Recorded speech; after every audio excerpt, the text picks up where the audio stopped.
طيب هنتكلم عن الركله الاماميه المستقيمه. طيب انا دلوقتي واقف في مواجهه مع الخصم، وهو لو حصل وان هو ايده بتضرب فوق يبقى انا قافل فوق، يبقى انا دي المستقيمه الاماميه هتبقى على طول من هنا كده. طيب لو انا واخد زاويه معاه اهي. طيب في كده الحالتين لو انا قريب هيبقى من الصعب جدا ان انا ادخل اضرب بالقدم الاماميه، لان هيبقى المسافه قليله، وبالتالي الركله الاماميه المستقيمه بالقدم الداخليه لازم يبقى في مسافه بيني وبين الخصم اهي.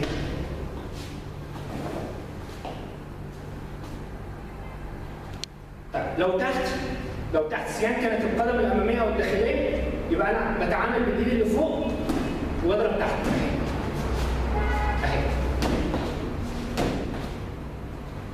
طيب لو في الوش لو حصل وان الخصم داخل يضرب في منطقه تحت اهي. طيب نفس القصه لو القدم الداخليه هتبقى لازم فوق،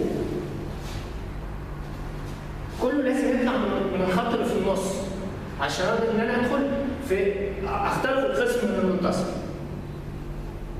شكرا.